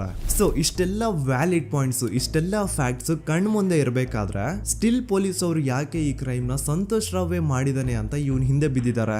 ಯಾಕೆ ಅವರು ಈ ಕ್ರೈಮ್ ಇವನ್ ಬಿಟ್ರೆ ಬೇರೆ ಯಾರಾದ್ರೂ ಮಾಡಿರ್ಬೋದಲ್ಲ ಅಂತ ಆ ಆಂಗಲ್ ಅಲ್ಲಿ ಇನ್ವೆಸ್ಟಿಗೇಷನ್ ಮಾಡ್ತಿಲ್ವಲ್ಲ ಅಂತ ಪೊಲೀಸ್ ಅವರ ಇನ್ವೆಸ್ಟಿಗೇಷನ್ ಮೇಲೆ ಈಗ ಕ್ವಶನ್ ಬರುತ್ತೆ. So after hearing all of this, ಎಲ್ಲರಿಗೂ ಈಗ ಪೊಲೀಸ್ ಅವರ ಇನ್ವೆಸ್ಟಿಗೇಷನ್ ಇನ್ವೆಸ್ಟಿಗೇಷನ್ ಮೇಲೆ ಡೌಟ್ ಬರುತ್ತೆ. ಅಂಡ್ ಈವನ್ ಸೌಜನ್ಯ ಅವ್ರ ಮನೆಯವರು ಕೂಡ ನಿಜವಾದ ಆರೋಪಿ ಸಂತೋಷ್ ಅಲ್ಲ ಅಂತ ತಮ್ಮ ಅಭಿಪ್ರಾಯನ ವ್ಯಕ್ತಪಡಿಸ್ತಾರೆ. ಆಗ ಅಲ್ಲಿವರೆಗೂ ಸಂತೋಷ್ ರಾವ್ನ ಗಲ್ಲಿಗೇರಿಸಿ ಅಂತ ಏನು student protest and public protest ಎಲ್ಲ ನಡೀತಾ ಇತ್ತು, ಈಗ ಅದೆಲ್ಲ ನಿಂತು ಹೋಗಿ ಎಲ್ಲಾ ಹೇಟ್ರೇಡ್ ಪೊಲೀಸ್ ಅವ್ರ ಕಡೆಗೆ ಹೋಗುತ್ತೆ. ಪೊಲೀಸ್ ಅವರು ಈ ಕೇಸಲ್ಲಿ ಕರಪ್ಟ್ ಆಗಿದ್ದಾರೆ, ಪೊಲೀಸ್ ಅವರೇ ಸತ್ಯ ಮುಚ್ಚಿಡ್ಲಿಕ್ಕೆ ಟ್ರೈ ಮಾಡ್ತಿದ್ದಾರೆ. ಹಾಗಾಗಿ ಈ ಕೇಸ್ನ ಇನ್ಮುಂದೆ ಪೊಲೀಸ್ ಅವರಲ್ಲದೆ ಸಿಬಿಐ ಅವರು ಇನ್ವೆಸ್ಟಿಗೇಷನ್ ಮಾಡಬೇಕು, ಈ ಕೇಸ್ನ ಸಿಬಿಐ ಒಪ್ಸಿ ಅಂತ ಅಗೇನ್ ಪ್ರೊಟೆಸ್ಟ್ ಗಳು ಸ್ಟಾರ್ಟ್ ಆಗ್ತವೆ. ಸೊ ಧರ್ಮಸ್ಥಳದಲ್ಲಿ ಇಷ್ಟೊಂದು ಹೋರಾಟಗಳಾಗ್ತಿದಾವೆ, ಒಬ್ಳು ಹುಡುಗಿ ಜೊತೆ ಇಷ್ಟೊಂದು ಅನ್ಯಾಯ ಆಗಿದೆ, ಆದ್ರೂ ಸಹ ಧರ್ಮಾಧಿಕಾರಿ ಏನು ಮಾತೇ ಆಡ್ತಿಲ್ವಲ್ಲ ಈ ಹುಡುಗಿ ಬಗ್ಗೆ ಅಂತ ಜನರು ಪ್ರಶ್ನೆ ಮಾಡಿದಾಗ ಆಗ ಧರ್ಮಾಧಿಕಾರಿನೂ ಜನರು ಮುಂದೆ ಬಂದ್ಬಿಟ್ಟು ಈ ಕೇಸ್ನ ಸಿಬಿಐ ಒಪ್ಸಿ ಅಂತ ಹೋರಾಟ ಮಾಡ್ತಾರ. ನಂತರ ಈ ಒಂದು ಕೇಸು ಪೊಲೀಸ್ ಅವರಿಂದ ಸಿಬಿಐ ಕೈಗೆ ಹೋಗುತ್ತೆ. ಸಿಬಿಐ ಕೈಗೆ ಹೋಗಿದ ತಕ್ಷಣ ಇಲ್ಲೇನು ಸತ್ಯ ಹೊರಗೆ ಬಂದಿಲ್ಲ. ಆ ಸಿಬಿಐ ಅವರು 3-4 ವರ್ಷ ಟೈಮ್ ತಗೊಂಡು ಮತ್ತೆ ಈ ಒಂದು ಕೇಸ್ನ ಇನ್ವೆಸ್ಟಿಗೇಷನ್ ಮಾಡ್ತಾರ. ಆದ್ರೆ ಅಲ್ಲೇನು ಇನ್ವೆಸ್ಟಿಗೇಷನ್ ಮಾಡ್ಲಿಕ್ಕೆ ಉಳ್ದೇ ಇರಲ್ಲ. ಆ ಪೊಲೀಸ್ ಅವರು ಅವ್ರ ಕೈಯಲ್ಲಿ ಈ ಕೇಸು ಇದ್ದಷ್ಟು ದಿನ ಎಷ್ಟಾಗುತ್ತೋ ಅಷ್ಟು ಎವಿಡೆನ್ಸ್ ನ ಡೆಸ್ಟ್ರಾಯ್ ಮಾಡ್ಬಿಟ್ಟಿರ್ತಾರ. ಸೊ ಹಾಗಾಗಿ ಅಲ್ಲಿ ಸಿಬಿಐ ಅವ್ರಿಗೆ ಇನ್ವೆಸ್ಟಿಗೇಷನ್ ಮಾಡ್ಲಿಕ್ಕೆ ಏನ್ ಉಳ್ದೇ ಇರಲ್ಲ. ಆದ್ರೂ ಸ್ಟಿಲ್ ಅವರು 3-4 ಇಯರ್ಸ್ ಟೈಮ್ ತಗೊಂಡು ನಂತರ ಫೈನಲಿ ಒಂದು ರಿಪೋರ್ಟ್ ನ ಕೋರ್ಟ್ ಗೆ ಸಬ್ಮಿಟ್ ಮಾಡ್ತಾರ. ಅಂಡ್ ಸಿಬಿಐ ಅವರು ಕೋರ್ಟ್ ಗೆ ಸಬ್ಮಿಟ್ ಮಾಡಿರುವಂತಹ ಆ ಒಂದು ರಿಪೋರ್ಟ್ ಅಲ್ಲಿ ಏನಿತ್ತು ಅಂದ್ರೆ ಸಿಬಿಐ ಇನ್ವೆಸ್ಟಿಗೇಷನ್ ಕನ್ಫರ್ಮ್ಸ್ ದಟ್ ಈ ಒಂದು ಕ್ರೈಮ್ ನ ಸಂತೋಷ್ ರಾವ್ ಮಾಡಿದಾನೆ ಅಂತ. ಆದ್ರೆ ಐರಾನಿ ಈಸ್ ಇದೇ ಒಂದು ರಿಪೋರ್ಟ್ ಅಲ್ಲಿ ಇವ್ರು ಏನ್ ಹೇಳ್ತಾರೆ ಅಂದ್ರೆ ಅವ್ರಿಗೆ ಯಾವುದೇ ತರ ಎವಿಡೆನ್ಸ್ ಸಿಕ್ಕಿಲ್ಲ ಅಂತ. ಯಾಕಂದ್ರೆ ಈ ಸೌಜನ್ಯ ಕೇಸ್ ಪೊಲೀಸ್ ಅವ್ರ ಕೈಯಲ್ಲಿ ಇದ್ದಾಗ ಪೊಲೀಸ್ ಅವರು ತಮ್ಮ ನಿರ್ಲಕ್ಷ್ಯದಿಂದ ಎಲ್ಲಾ ಎವಿಡೆನ್ಸ್ ನ ಕಳ್ಕೊಂಡ್ಬಿಟ್ಟಿರ್ತಾರ. ಅಂತದ್ರಲ್ಲಿ ಯಾವ ಒಂದು ಆಧಾರದ ಮೇಲೆ ಇವರು ಸಂತೋಷ್ ರಾವ್ ಈ ಕ್ರೈಮ್ ನ ಮಾಡಿದ್ದಾರೆ ಅಂತ ಕ್ವಶನ್ ಮಾಡಿದಾಗ ಸಿಬಿಐ ಅವ್ರ ಕಡೆಯಿಂದ ನೋ ಆನ್ಸರ್. ನೋಡಿ, ಮೊದ್ಲು ಈ ಒಂದು ಕೇಸ್ ನ ಪೊಲೀಸ್ ಅವರು ಇನ್ವೆಸ್ಟಿಗೇಷನ್ ಮಾಡಿ ನಂತರ ಈ ಒಂದು ಕೇಸು ಸಿಬಿಐ ಅವ್ರ ಕೈಗೆ ಹೋಗಿ ಅವರು 3-4 ವರ್ಷ ಟೈಮ್ ತಗೊಂಡು ಇನ್ವೆಸ್ಟಿಗೇಷನ್ ಮಾಡಿ ದೆನ್ ಫೈನಲ್ ರಿಪೋರ್ಟ್ ನ ಕೋರ್ಟ್ ಗೆ ಸಬ್ಮಿಟ್ ಮಾಡೋಷ್ಟ್ರಲ್ಲಿ ಸುಮಾರು 5-6 ವರ್ಷ ಕಳೆದು ಹೋಗಿರುತ್ತೆ. ಅಂಡ್ ಸ್ಟಿಲ್ ಈ ಒಂದು ಕೇಸಲ್ಲಿ ಏನೂ ಕನ್ಕ್ಲೂಷನ್ ಸಿಕ್ಕಿರಲ್ಲ. ಎವ್ರಿ ಇಯರ್ ಸೌಜನ್ಯನ ಬರ್ತ್ಡೇ ಇದ್ದಾಗ ಅಥವಾ ತಿಥಿ ಇದ್ದಾಗ ಅವಳನ್ನ ನೆನೆಸ್ಕೊಂಡು ಅವಳ ಹೆಸರಲ್ಲಿ public protest and student protest ನಡೀತಾನೆ ಇರ್ತವೆ. ಸೊ ಒಂದು ದಿನ ಈ ಒಂದು ಪ್ರೊಟೆಸ್ಟ್ ಗಳ ನ್ಯೂಸ್ ಗಿರೀಶ್ ಮುಟ್ಟಣ್ಣನವರ ಗಮನಕ್ಕೆ ಬರುತ್ತೆ. ಯಾರೀ ಗಿರೀಶ್ ಮುಟ್ಟಣ್ಣನವರ ಅಂದ್ರೆ ಇವರು very honest X police man. ನೀವು ನಂಬಲ್ಲ, ಇವ್ರು ಪೊಲೀಸ್ ಆಫೀಸರ್ ಇದ್ದಾಗ ಪಬ್ಲಿಕ್ ಅಲ್ಲಿ ಒಬ್ಬ MLA ಹೊಡೆದಿರ್ತಾರ. ಅಷ್ಟೇ ಅಲ್ಲ, ಪೊಲೀಸ್ ಡಿಪಾರ್ಟ್ಮೆಂಟ್ ಅಲ್ಲಿ ಕರಪ್ಷನ್ ಇದೆ, ಕರಪ್ಷನ್ ಇದ್ದಿದ್ ಕಡೆ ನಾನ್ ಇರಲ್ಲ ಅಂತ ಹೇಳ್ಬಿಟ್ಟು ತಮ್ಮ ಪೊಲೀಸ್ ಡ್ಯೂಟಿನ ಬಿಟ್ಬಿಟ್ಟು ಈಗ ಸಮಾಜದಲ್ಲಿ ಏನೇ ಅನ್ಯಾಯ ಆಗಿದ್ರು ಅದ್ರ ಅಗೇನ್ಸ್ಟ್ ವಾಯ್ಸ್ ರೈಸ್ ಮಾಡ್ತಿದಾರ. ಸೊ ಈ ಗಿರೀಶ್ ಮುಟ್ಟಣ್ಣನವರಿಗೆ ಸೌಜನ್ಯ ಕೇಸ್ ಬಗ್ಗೆ ಗೊತ್ತಾದಾಗ ಅವ್ರಿಗೆ ಈ ಕೇಸು ತುಂಬಾನೇ ಕಾಡುತ್ತೆ. ಅಲ್ಲ, ಇಷ್ಟೊಂದು ವರ್ಷಗಳಾಗೋಯ್ತು ಆ ಹುಡುಗಿ ಜೊತೆ ಅನ್ಯಾಯ ಆಗಿ, ಸ್ಟಿಲ್ ಈ ಒಂದು ಕೇಸ್ ನ ಕನ್ಕ್ಲೂಷನ್ ಸಿಕ್ತಿಲ್ವಲ್ಲ, ಏನ್ ನಡೀತಿದೆ ಧರ್ಮಸ್ಥಳದಲ್ಲಿ ಅರ್ಥ ಆಗ್ತಿಲ್ವಲ್ಲ ಅಂತ ಈ ಗಿರೀಶ್ ಅವರು ತಮ್ಮ ಹಳೆ ಪೊಲೀಸ್ ಕಾಂಟ್ಯಾಕ್ಟ್ಸ್ ನ ಯೂಸ್ ಮಾಡ್ಕೊಂಡು ಆ ಸೌಜನ್ಯ ಕೇಸ್ ಫೈಲ್ ನ ಒಂದು ಕಾಪಿನ ತಮ್ಮ ಹತ್ರ ತರಿಸ್ಕೋತಾರ. ಆ ಒಂದು ಕೇಸ್ ಫೈಲ್ ಅಲ್ಲಿ ಸೌಜನ್ಯ ಬಗ್ಗೆ ಅಷ್ಟೇ ಅಲ್ಲದೆ ಸಂತೋಷ್ ರಾವ್ ಬಗ್ಗೆನೂ ಇನ್ಫಾರ್ಮೇಶನ್ ಇರುತ್ತೆ. ಅಂಡ್ ಗಿರೀಶ್ ಅವರು ಸಂತೋಷ್ ಬಗ್ಗೆ ಇರುವಂತಹ ಇನ್ಫಾರ್ಮೇಶನ್ ನೋಡ್ತಾ ಇರ್ಬೇಕಾದ್ರೆ ಅವರು ಒಂದು ವಿಷಯನ ನೋಟಿಸ್ ಮಾಡ್ತಾರ. ಅದೇನಂತಂದ್ರೆ ಪೊಲೀಸ್ ಅವರು ಸಂತೋಷ್ ರಾವ್ನ ಬರೀ ಸೌಜನ್ಯ ಕೇಸಲ್ಲಿ ಒಂದೇ ಫಿಟ್ ಮಾಡಿರಲ್ಲ, ಸೌಜನ್ಯ ಸಾಯೋಕ್ಕಿಂತ 20 ದಿನ ಹಿಂದೆ ಧರ್ಮಸ್ಥಳದಲ್ಲೇ ನಡೆದಿರುವಂತಹ ಒಂದು ಕ್ರೈಮ್ ಅಲ್ಲಿನೂ ಸಹ ಸಂತೋಷ್ ರಾವ್ ಆರೋಪಿ ಅಂತ ಮೆನ್ಷನ್ ಮಾಡಿರ್ತಾರ. ಸೊ ಸೌಜನ್ಯ ಕೇಸ್ ಬಿಟ್ಟು ಆ ಇನ್ನೊಂದು ಕೇಸ್ ಯಾವುದು, ಅದಕ್ಕೂ ಸಂತೋಷ್ಗೂ ಏನ್ ಸಂಬಂಧ, ಅದ್ರಲ್ಲಿ ಯಾಕೆ ಸಂತೋಷ್ನ ಪೊಲೀಸ್ ಅವರು ಫಿಟ್ ಮಾಡಿದ್ರು ಅಂತ ಪ್ರತಿಯೊಂದು ಹೇಳ್ತೀನಿ. ಆದ್ರೆ ನಾನಿಲ್ಲಿ ಯಾರ್ದು ರಿಯಲ್ ನೇಮ್ಸ್ ನ ಬಳಸಲ್ಲ. ಯಾಕಂದ್ರೆ ಮುಂದೆ ಕೇಸಲ್ಲಿ ತುಂಬಾ ದೊಡ್ಡ ಪವರ್ಫುಲ್ ವ್ಯಕ್ತಿಗಳ ಹೆಸರುಗಳು ಬರ್ತವೆ. ಅಂಡ್ ನನ್ ವಿಡಿಯೋ ಯೂಟ್ಯೂಬ್ ಇಂದ ಡಿಲೀಟ್ ಆಗೋದು ನನ್ಗೆ ಇಷ್ಟ ಇಲ್ಲ. ಹಾಗಾಗಿ ನಾನಿಲ್ಲಿ ಯಾರ್ದು ರಿಯಲ್ ನೇಮ್ಸ್ ನ ಬಳಸ್ತಿಲ್ಲ. ಬಟ್ ಯಾರ ಬಗ್ಗೆ ಹೇಳ್ತಿದ್ದೀನಿ ಅಂತ ಒಂದ್ ಸ್ವಲ್ಪ ನೀವೇ ಅರ್ಥ ಮಾಡ್ಕೊಳ್ಳಿ. ನೋಡಿ, ಧರ್ಮಸ್ಥಳದಲ್ಲಿ ಮಾಫಿಯಾ ಕೈಂಡ್ ಆಫ್ ನಡೆಸ್ತಿರುವಂತಹ ಒಂದು ವೆರಿ ಪವರ್ಫುಲ್ ಗೌಡ್ರು ಕುಟುಂಬ ಇದೆ. ಇವ್ರ ಹತ್ರ ಬೇಜನ್ ಆಸ್ತಿ, ಬೇಜನ್ ದುಡ್ಡು, ಬೇಜನ್ ಪವರ್, ಬೇಜನ್ ಇನ್ಫ್ಲೂಯೆನ್ಸ್ ಎಲ್ಲಾನು ಇದೆ. ಆ ಊರಲ್ಲಿ ಈ ಗೌಡ್ರು ಕುಟುಂಬದ್ದು ಎಷ್ಟೊಂದು ಕಂಟ್ರೋಲ್ ಇದೆ ಅಂತಂದ್ರೆ ಅವ್ರನ್ನ ಎದುರು ಹಾಕೊಳ್ಳೋರೆ ಯಾರು ಇಲ್ಲ. ಅಂಡ್ ಈ ಒಂದು ಗೌಡ್ರು ಕುಟುಂಬ ಒಂದು ಪ್ರೈವೇಟ್ ಟ್ರಸ್ಟ್ ಹೆಸರಲ್ಲಿ ಒಂದು ವೆರಿ ಪಾಪ್ಯುಲರ್ ದೇವಸ್ಥಾನನ ಸುಮಾರು ವರ್ಷಗಳಿಂದ ತಲೆ ಮಾರುಗಳಿಂದನೂ ನಡ್ಸ್ಕೊಂಡ್ ಬಂದಿರ್ತಾರ. ಅದೇ ಒಂದು ದೇವಸ್ಥಾನದಲ್ಲಿ 60 ವರ್ಷ ವಯಸ್ಸಾಗಿರುವಂತಹ ನಾರಾಯಣ ಅನ್ನೋ ಒಬ್ಬ ವ್ಯಕ್ತಿ ಮಾವುತನಾಗಿ ಕೆಲಸ ಮಾಡ್ತಿರ್ತಾನೆ. ನಾರಾಯಣ ಅವ್ರ ತಂದೆನೂ ಅದೇ ದೇವಸ್ಥಾನದಲ್ಲಿ ಮಾವುತಾಗಿ ಕೆಲಸ ಮಾಡ್ತಾ ಇದ್ರು, ಅವ್ರ ತಂದೆನೂ ಅದೇ ದೇವಸ್ಥಾನದಲ್ಲಿ ಮಾವುತಾಗಿ ಕೆಲಸ ಮಾಡ್ತಾ ಇದ್ರು. ಸೊ ಹೀಗೆ ತಲೆ ಮಾರುಗಳಿಂದ ಮಾವುತಾಗಿನೇ ನಾರಾಯಣನ ಕುಟುಂಬ ಆ ಒಂದು ದೇವಸ್ಥಾನದಲ್ಲಿ ಕೆಲಸ ಮಾಡ್ತಾ ಇರುತ್ತೆ. ಸೊ ಒಮ್ಮೆ ತುಂಬಾ ವರ್ಷಗಳ ಹಿಂದೆ ನಾರಾಯಣ ಅವ್ರ ತಂದೆ ಆ ದೇವಸ್ಥಾನದಲ್ಲಿ ಮಾವುತಾಗಿ ಕೆಲಸ ಮಾಡ್ತಾ ಇರ್ಬೇಕಾದ್ರೆ ಆಗಿನ ದೇವಸ್ಥಾನದ ಧರ್ಮಾಧಿಕಾರಿ ಆ ಮಾವುತನ ಕೆಲ್ಸದ ಮೇಲೆ ಇರುವಂತಹ ನಿಷ್ಠೆ, ಅವನ ನಿಯತ್ತು ಅಂಡ್ ತಲೆಮಾರುಗಳಿಂದ ಅವರು ದೇವಸ್ಥಾನಕ್ಕೆ ಸಲ್ಲಿಸ್ತಿರುವಂತಹ ಸೇವೆನ ಮೆಚ್ಚಿ ಆ ಧರ್ಮಾಧಿಕಾರಿ ಆ ನಾರಾಯಣ ಅವ್ರ ತಂದೆ ಆ ಮಾವುತನಿಗೆ ಒಂದು ಜಮೀನ್ ಕೊಡ್ತಾರೆ ಆಸ್ ಎ ಗಿಫ್ಟ್ ಆಗಿ. ಸೊ ಈಗ ಫ್ಲಾಶ್ ಬ್ಯಾಕ್ ಇಂದ ಒಂದ್ ಸ್ವಲ್ಪ ಮುಂದೆ ಬರುವ 2010-11ರಲ್ಲಿ ಯಾವೊಂದು ಜಮೀನ ಆಗಿನ ಧರ್ಮಾಧಿಕಾರಿ ನಾರಾಯಣ ಅವ್ರ ತಂದೆಗೆ ಆಸ್ ಎ ಗಿಫ್ಟ್ ಆಗಿ ಕೊಟ್ಟಿದ್ರು, ಈಗ ನಾರಾಯಣ ಅವ್ರ ತಂದೆ ಸತ್ ಹೋಗಿ ಆ ಒಂದು ಜಮೀನು ನಾರಾಯಣ ಹೆಸರಿಗೆ ಆಗಿರುತ್ತೆ. ಅಂಡ್ ಆಗಷ್ಟೇ ಗೊತ್ತಾಗುತ್ತೆ ಆ ಜಮೀನ ವೆರಿ ಆಪೋಸಿಟ್ ಒಂದು ದೊಡ್ಡ ಹೈವೇ ಬರ್ತಿದೆ ಅಂಡ್ ಅದರಿಂದ ಜಮೀನ ರೇಟು 10 ಪಟ್ಟು ಜಾಸ್ತಿ ಆಗುತ್ತೆ ಅಂತ. ಸೊ ಈ ವಿಷಯ ಗೊತ್ತಾಗಿ ನೋಡಿ ದಾನ ಮಾಡದಂತಹ ಧರ್ಮಾಧಿಕಾರಿ ಅಂತೂ ಸತ್ ಹೋದ್ರು, ಆದ್ರೆ ಅವ್ರ ಮುಂದಿನ ಪೀಳಿಗೆ ಅವ್ರಿಗೆ ಈ ಜಮೀನ್ ಮೇಲೆ ಕಣ್ಬಿದ್ದು ನಾರಾಯಣ ಅವ್ರ ಹತ್ರ ಆ ಜಾಗನ ವಾಪಸ್ ಕೇಳ್ತಾರ. ಆದ್ರೆ ನಾರಾಯಣ ಕೊಡಲ್ಲ. ಇಲ್ಲ ನಾನ್ ಯಾಕೆ ಕೊಡ್ಲಿ, ನಮ್ ತಂದೆಯಿಂದ ಸಿಕ್ಕಿರುವಂತಹ ಜಮೀನ್ ಇದು, ನಮ್ ತಂದೆಯ ಕೊನೆ ಗುರುತು ಇದು ನನ್ನ ಹತ್ರ ಇರೋದು, ಸೊ ಇದನ್ನ ನಾನು ಯಾವುದೇ ಕಾರಣಕ್ಕೂ ಬಿಟ್ಕೊಡಲ್ಲ ಅಂತ ಆ ಗೌಡ್ರು ಕುಟುಂಬನ ನಾರಾಯಣ ಎದುರು ಹಾಕೋತಾರ.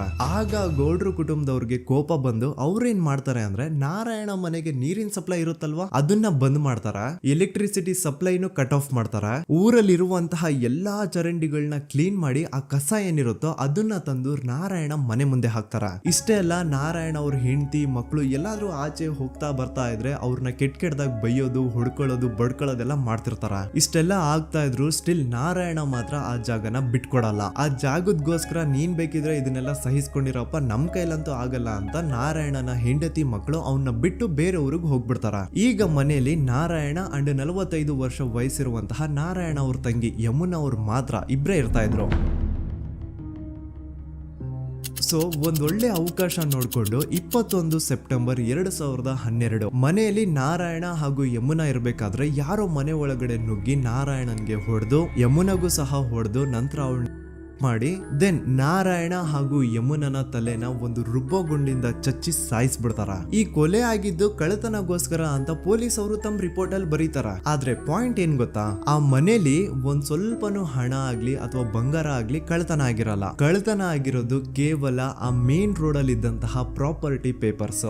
ಎಂತ ಕೋಇನ್ಸಿಡೆನ್ಸ್ ನೋಡಿ, ಯಾವ ಒಂದು ಜಮೀನಿನ ಪತ್ರ ನಾರಾಯಣ ಮನೆಯಿಂದ ಕಳ್ಳತನ ಆಗಿದ್ವೋ ಅದೇ ಒಂದು ಜಮೀನಲ್ಲಿ 10 ವರ್ಷ ಆದ ನಂತರ ಒಂದು ದೊಡ್ಡ ಹೋಟೆಲ್ ಸ್ಥಾಪನೆ ಆಗುತ್ತೆ ಅಂಡ್ ಆ ಹೋಟೆಲ್ ನ ಇನಾಗ್ರೇಷನ್ ಗೆ ಚಿಕ್ಕ ಗೌಡ್ರು ಬರ್ತಾರ. ಸೊ ಈಗೇನು ನಾರಾಯಣ ಹಾಗೂ ಯಮುನನ ಕೊಲೆ ಆಗಿದ್ಯೋ ಇದಾಗಿದ್ದು 20 ದಿನ ಆದ್ಮೇಲೆ ಸೌಜನ್ಯ ಜೊತೆ ಅಂತ ನಿರ್ದಯ ಘಟನೆ ಆಗಿದ್ದು. ಸೊ ಪೊಲೀಸ್ ಅವರು ಸೌಜನ್ಯ ಕೇಸಲ್ಲಿ ಸಂತೋಷ್ ರಾವ್ನ ಫಿಟ್ ಮಾಡೋದಲ್ದೆ ಈ ಒಂದು ನಾರಾಯಣ ಹಾಗೂ ಯಮುನಾ ಕೇಸಲ್ಲೂ ಸಹ ಸಂತೋಷ್ ರಾವ್ನೆ ಫಿಟ್ ಮಾಡಿರ್ತಾರ. ಇಲ್ಲಿ ಡೇಟ್ಸ್ ನ ಸ್ವಲ್ಪ ನೆನ್ಪಿಟ್ಕೊಳ್ಳಿ. ನಾರಾಯಣ ಹಾಗೂ ಯಮುನನ ಕೊಲೆ ಆಗಿದ್ದು 21 ಸೆಪ್ಟೆಂಬರ್ 2012 ಅಂಡ್ ಸಂತೋಷ್ ರಾವ್ ಧರ್ಮಸ್ಥಳ ಬಂದಿದ್ದು 9 ಅಕ್ಟೋಬರ್ 2012, 20 ದಿನ ಆದ್ಮೇಲೆ. ಸೊ ನಾರಾಯಣ ಹಾಗೂ ಯಮುನನ ಕೊಲೆ ಆದಾಗ ಊರಲ್ಲೇ ಇಲ್ದೆ ಎಲ್ಲೋ ಶೃಂಗೇರಿಯಲ್ಲಿ ಯಾವುದೋ ಒಂದು ಹೋಟೆಲ್ ಅಲ್ಲಿ ಕೆಲಸ ಮಾಡ್ತಿದ್ದಂತಹ ಸಂತೋಷ್ ರಾವ್ ಹೇಗೆ ಈ ಒಂದು ಕೇಸಲ್ಲಿ ಆರೋಪಿ ಆಗ್ತಾನೆ? ಸೊ ಇದೇ ಒಂದು ಪಾಯಿಂಟ್ ನ ನೋಟಿಸ್ ಮಾಡಿ ಗಿರೀಶ್ ಮುಟ್ಟಣ್ಣನವರು ಧರ್ಮಸ್ಥಳಕ್ಕೆ ಬಂದು ಸಂತೋಷ್ ನ ಲಾಯರ್ ಜೊತೆ ಡಿಸ್ಕಸ್ ಮಾಡ್ತಾರ.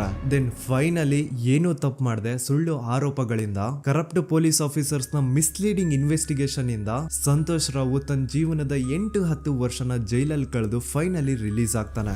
ಒಂಥರ ಈ ಕೇಸಿಂದ ಸಂತೋಷ್ ರಾವ್ನ ಇಡೀ ಲೈಫ್ ಸ್ಪಾಯ್ಲ್ ಆಗೋಯ್ತು. ಈಗ ಸಂತೋಷ್ ರಾವ್ ರಿಯಲ್ ಆರೋಪಿ ಅಲ್ಲ ಅಂತ ಕೋರ್ಟ್ ಅಲ್ಲಿ ಪ್ರೂವ್ ಆಯ್ತು. ಹಾಗಿದ್ರೆ ರಿಯಲ್ ಆರೋಪಿ ಯಾರು? ಪೊಲೀಸ್ ಅವರು ಯಾಕೆ ಕೇಸಲ್ಲಿ ಇಷ್ಟೊಂದು ಅನ್ಫೇರ್ ಇನ್ವೆಸ್ಟಿಗೇಷನ್ ಮಾಡಿದ್ರು? ಯಾರ ರಿಯಲ್ ಹೆಸರನ್ನ ಮುಚ್ಚಿಡ್ಲಿಕ್ಕೆ ಪೊಲೀಸ್ ಆಫೀಸರ್ಸ್ ಈ ಒಂದು ಕೇಸಲ್ಲಿ ಸಂತೋಷ್ ರಾವ್ನ ಸಿಗ್ಹಾಕ್ಸಿದ್ರು? ಇದೆಲ್ಲ ಥಿಂಕ್ ಮಾಡ್ತಾ ಹೋದ್ರೆ ನೋಡಿ ಆ ಊರಲ್ಲಿ ಆ ಪೊಲೀಸ್ ಆಫೀಸರ್ಸ್ಗೆ ಲಂಚ ಕೊಡೋಷ್ಟು, ಒಂದು ಪೊಲೀಸ್ ಇನ್ವೆಸ್ಟಿಗೇಷನ್ ನ ಸ್ಟಾಪ್ ಮಾಡೋಷ್ಟು ಅಥವಾ ಆ ಇನ್ವೆಸ್ಟಿಗೇಷನ್ ನ ಮಿಸ್ಲೀಡ್ ಮಾಡೋಷ್ಟು ಇನ್ಫ್ಲುಯೆನ್ಸ್ ಆಗ್ಲಿ, ಪವರ್ ಆಗ್ಲಿ ಅಥವಾ ಮನಿ ಆಗ್ಲಿ ಊರಿನ ಗೌಡ್ರು ಹತ್ರ ಮಾತ್ರ ಇದ್ದಿದ್ದು. ಸೊ ಈಗ ಸಂಶಯದ ಮುಳ್ಳು ಗೌಡ್ರು ಕಡೆ ತಿರುಗುತ್ತಾ ನೋಡಿ. ಪೊಲೀಸ್ ಅವರು ಸುಮ್ನೆ ಸಂತೋಷ್ ರಾವ್ನ ನಾರಾಯಣ ಹಾಗೂ ಯಮುನಾ ಕೇಸಲ್ಲಿ ಫಿಟ್ ಮಾಡಿದ್ರು. ಈಗ ಆ ಒಂದು ಕೊಲೆ ಪ್ರಕರಣಕ್ಕೂ ಸಂತೋಷ್ ರಾವ್ಗೂ ಏನು ಸಂಬಂಧನೇ ಇರ್ಲಿಲ್ಲ. ಹಂಗೆ ಥಿಂಕ್ ಮಾಡಿ ನಾರಾಯಣ ಸತ್ರೆ ಅಥವಾ ಅವನ ತಂಗಿ ಯಮುನಾ ಸತ್ರೆ ಯಾರಿಗ ಅಡ್ವಾಂಟೇಜ್ ಆಗುತ್ತೆ? ಊರಿನ ಗೌಡ್ರಿಗೆ, ಯಾಕಂದ್ರೆ ಅವ್ರಿಗೆ ಜಮೀನ್ ಸಿಗುತ್ತಾ. ಸೊ ಈಗ ನಾರಾಯಣ ಹಾಗೂ ಯಮುನಾ ಕೇಸಲ್ಲಿ ಸಂತೋಷ್ ರಾವ್ ಆರೋಪಿ ಅಲ್ಲ ಅಂತ ಪ್ರೂವ್ ಆದ್ಮೇಲೆ ಹಾಗಿದ್ರೆ ಆ ಕೊಲೆ ಮಾಡಿದ ಮಾಡ್ದವ್ರು ಯಾರು ಅಂತ ಹಾಗೆ ಥಿಂಕ್ ಮಾಡಿದ್ರೆ ಗಿರೀಶ್ ಮುಟ್ಟಣ್ಣನವರಿಗೆ ಆ ಊರಿನ ಗೌಡ್ರ ಮೇಲೆ ಡೌಟ್ ಬರುತ್ತೆ. ಅದೇ ಒಂದು ಡೌಟ್ ಅಲ್ಲಿ ಗಿರೀಶ್ ಮುಟ್ಟಣ್ಣನವರು ಮಹೇಶ್ ತಿಮ್ರೊಡ್ಡಿ ಅಂತ ಇನ್ನೊಬ್ರ ಜೊತೆ ಸೇರ್ಕೊಂಡು ಈ ಹಿಂದೆ ಆ ಒಂದು ಊರಲ್ಲಿ ಆ ಧರ್ಮಸ್ಥಳದಲ್ಲಿ ಈ ಊರಿನ ಗೌಡ್ರು ಯಾವ್ದಾವ್ದೆಲ್ಲ ಕ್ರೈಮ್ಗಳು ಮಾಡಿದಾರೆ ಅಂತ ಊರಿನ ಜನರಿಂದ ತಿಳ್ಕೊತಾರ. ನಂತರ ಆ ಊರಿನ ಜನ ಯಾವ್ದಾವ್ದೆಲ್ಲ ಮ್ಯಾಟರ್ಸ್ ಹೇಳಿದ್ರು ಆ ಕೇಸ್ ಫೈಲ್ಸ್ ನೆಲ್ಲ ತಿರುಗಿಸಿ ಮುರುಗಿಸಿ ನೋಡಿದಾಗ ನೀವು ನಂಬಲ್ಲ, ಸೌಜನ್ಯ ಕೇಸ್ ಏನೇನು ಅಲ್ಲ, ಅದಕ್ಕಿಂತ ಭೀಕರ ಕೊಲೆಗಳು ಧರ್ಮಸ್ಥಳದಲ್ಲಿ ಆಗಿವೆ ಅಂಡ್ ಎಲ್ಲಾ ಕೊಲೆಗಳ ಹಿಂದೆ ಗೌಡ್ರು ಕುಟುಂಬದ್ದೇ ಕೈ ಇದೆ ಅಂತ ಎದ್ದು ಕಾಣಿಸುತ್ತೆ. 1977 ವೇದಾವಲ್ಲಿ ಕೇಸ್. ಅಂಡ್ ಈ ಒಂದು ಪ್ರೈವೇಟ್ ಸ್ಕೂಲು ಬೇರೆ ಯಾರ್ದು ಅಲ್ಲ, ಆ ಗೌಡ್ರು ಕುಟುಂಬದ್ದೇ. ಈ ಸ್ಕೂಲಲ್ಲಿ 1977 ಅಲ್ಲಿ ವೇದಾವಲ್ಲಿ ಅಂತ ಒಬ್ರು ಟೀಚರ್ ವರ್ಕ್ ಮಾಡ್ತಿರ್ತಾರ. ವೇದಾವಲ್ಲಿ ಆ ಟೀಚರ್ ಜಾಬ್ಗೆ ತುಂಬಾನೇ ಓವರ್ ಕ್ವಾಲಿಫೈಡ್. ಅವರ ಕ್ವಾಲಿಫಿಕೇಶನ್ಸ್ ನ ಗಮನದಲ್ಲಿ ಇಟ್ಕೊಂಡ್ರೆ ಅವ್ರಿಗೆ HM ಅಥವಾ ಪ್ರಿನ್ಸಿಪಲ್ ನ ಪೋಸ್ಟ್ ಸಿಗ್ಬೇಕು. ಆದ್ರೂ ಸಹ ವೇದಾವಲ್ಲಿ ಆಸ್ ಎ ಟೀಚರ್ ಆಗಿನೇ ಕೆಲಸ ಮಾಡ್ಕೊಂಡು ಹೋಗ್ತಿರ್ತಾರ.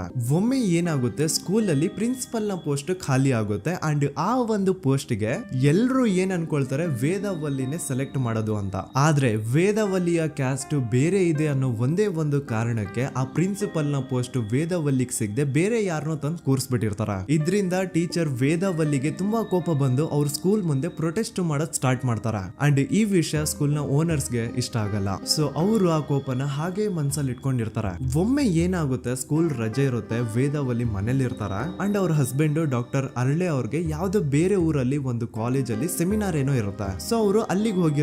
ಈಗ ಮನೇಲಿ ಇರೋದು ವೇದಾವಲ್ಲಿ ಒಂದೇ. ಇದೇ ಒಂದು ಅವಕಾಶನ ನೋಡ್ಕೊಂಡು ಯಾರೋ ವೇದಾವಲ್ಲಿ ಅವ್ರ ಮನೆಗೆ ನುಗ್ಗಿ ವೇದಾವಲ್ಲಿಗೆ ಹೊಡೆದು ನಂತರ ಅವ್ರನ್ನ ಜೀವಂತವಾಗಿ ಸುಟ್ಬಿಡ್ತಾರ. ಸ್ವಲ್ಪ ಹೊತ್ತು ನಂತರ ರಾತ್ರಿ ಆಗ್ತಿದ್ದಂಗೆ ಡಾಕ್ಟರ್ ಅರಳೆ ಅವರು ಮನೆಗೆ ವಾಪಸ್ ಬರ್ತಾರೆ ಅಂಡ್ ಮನೆ ಒಳಗಡೆ ಬಂದ್ ನೋಡಿದ್ರೆ ವೇದಾವಲ್ಲಿ ಅವರು ಸತ್ ಹೋಗಿ ಅವರ ಬಾಡಿ ಸುಟ್ ಹೋಗಿ ನೆಲದ ಮೇಲೆ ಬಿದ್ದಿದೆ. ಹೆಂಡತಿನ ಕಳ್ಕೊಂಡಿರುವಂತಹ ದುಃಖನ ಸೈಡ್ಗೆ ಇಟ್ಟು ಡಾಕ್ಟರ್ ಅರಳೆ ಅವರು ಮೊದ್ಲು ಪೊಲೀಸ್ ಸ್ಟೇಷನ್ಗೆ ಹೋಗ್ಬಿಟ್ಟು ನಮ್ ಮನೆಗೆ ನಾನು ಇಲ್ದೇ ಇರುವಂತಹ ಸಮಯನ ನೋಡ್ಕೊಂಡು ಯಾರೋ ಮನೆ ಒಳಗಡೆ ನುಗ್ಗಿ ನನ್ನ ಹೆಂಡತಿನ ಹೊಡೆದು ನಂತರ ಅವಳನ್ನ ತುಂಬಾ ಭೀಕರವಾಗಿ ಸಾಯಿಸಿದರೆ ಅಂತ ಪೊಲೀಸ್ ಅವ್ರಿಗೆ ರಿಪೋರ್ಟ್ ಕೊಡಕ್ ಹೋದ್ರೆ ಅಲ್ಲಿ ಪೊಲೀಸ್ ಅವರು ಉಲ್ಟಾ ಡಾಕ್ಟರ್ ಅರಳೆ ಮೇಲೆನೆ FIR ಬರ್ದು ನೀನೇ ನಿನ್ ಹೆಂಡತಿನ ಸಾಯಿಸಿದ್ಯಾ, ನಾಟಕ ಮಾಡಬೇಡ ಅಂತ ಅವ್ರನ್ನೇ ಅರೆಸ್ಟ್ ಮಾಡ್ಬಿಡ್ತಾರ. ನಂತರ 2-3 ವರ್ಷ ಜೈಲಲ್ಲೇ ಇದ್ದು ಡಾಕ್ಟರ್ ಅರಳೆ ಅವರು ತಮ್ಮ ಫ್ರೆಂಡ್ಸ್ ಅಂಡ್ ಫ್ಯಾಮಿಲಿ ಮೂಲಕ ಎವಿಡೆನ್ಸ್ ನೆಲ್ಲ ಕಲೆಕ್ಟ್ ಮಾಡಿಸಿ ತಾನ ಕೊಲೆನ ಮಾಡಿಲ್ಲ, ತನ್ನ ಹೆಂಡತಿನ ಸಾಯಿಸಿಲ್ಲ ಅಂತ ಕೋರ್ಟ್ ಅಲ್ಲಿ ಪ್ರೂವ್ ಮಾಡ್ಕೊಂಡು ಜೈಲಿಂದ ರಿಲೀಸ್ ಆಗ್ತಾರ. ಸೊ ಈಗ ಡಾಕ್ಟರ್ ಅರಳೆ ಅವರು ಈ ಒಂದು ಕ್ರೈಮ್ ನ ಮಾಡಿಲ್ಲ ಅಂತಂದ್ರೆ